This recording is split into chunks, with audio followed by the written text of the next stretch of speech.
When it comes to the in-out EU referendum, one key issue is now clear. The Leave campaign says that a vote to leave the EU is a vote to leave the European single market. What does this mean?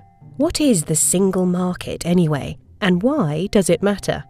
It all boils down to the difference between a single market and the suggested alternative, a free trade agreement, and why this matters for the people of the UK. If the UK just traded goods, one could argue there isn't that much difference, and if there is a small cost, it may be a cost worth paying.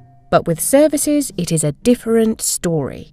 Services include anything you can't touch, such as health and education, but also things like advertising, high-tech consultancy, entertainment, tourism, the list goes on and on. In fact, more than 8 out of every 10 of all our jobs are in the services sector. Critically, trading services is much more difficult than trading goods. To trade goods requires planes, trains and automobiles, and of course ships, to get them from seller to buyer. It can be done from a distance. But to trade services usually requires more. Businesses may need to set up shops and offices overseas, and people may need to travel to be able to buy and sell the services. And here the difference between a single market and a free trade area is much bigger. To see why, let's start with why trade and access to a large market is a good idea in the first place. If there is just one country, everything has to be sold and bought in that country. Trade between 28 countries allows more buyers and more sellers.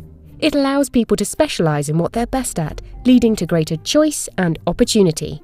Economists on both sides agree that this drives prosperity. It's an idea as old as Adam Smith, the father of economics, who wrote about the wealth of nations in 1776.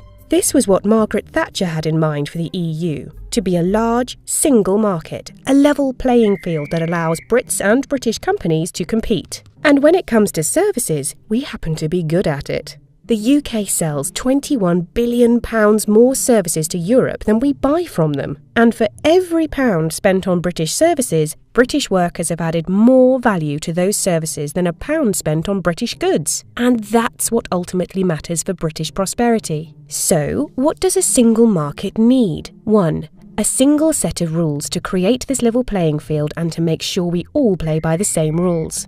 For services, a bank, hotel or restaurant or an airline in the UK needs to be able to open a branch elsewhere in the EU and to send people to work there, and vice versa in the UK. This requires agreement on laws and regulations. One of the key rules for services is free movement of people. For some people, this is the most important issue. But crucially, as a member of the single market, the UK does have a say in the making of the rules. 2. Mutual recognition. This means anything that can be bought or sold in one country can be bought or sold in another, provided it abides by the laws. But it's not all party time. As always, there are trade-offs. On the one hand, we have the same set of rules to create a level playing field. On the other, we might not like having to accept all of the rules. They may intrude on our daily life, and we are limited in our right to make up our own rules. Now, some may argue that the price of abiding by the rules is simply not worth paying. So let's look at the suggested alternative, a free trade agreement.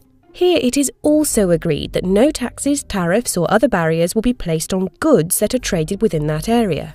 There are lots of free trade agreements all around the world. It's fair to say that the UK, as one of the world's largest economies, could negotiate free trade deals with the rest of Europe and, in time, other major trading partners. And let's say, for argument's sake, that it does this relatively quickly. There is one big piece missing, the services sector. For services, there are no comprehensive free trade deals in place between major countries anywhere in the world. Why? Because a comprehensive deal on services trade needs a single set of rules, which includes free movement of capital and people. One thing we can be fairly sure about is that the EU will always make up the rules for the EU, whether the UK is inside or out. This gives us a choice. We can remain in the EU and have a say in setting the rules for the single market and be free to trade services. Or we can leave the EU and set our own rules but not be able to freely trade all of our services. What we cannot have is setting our own rules and freely trading services. You cannot be a single market by setting up trade barriers. As Adam Smith observed over 200 years ago, the size of the market matters a lot.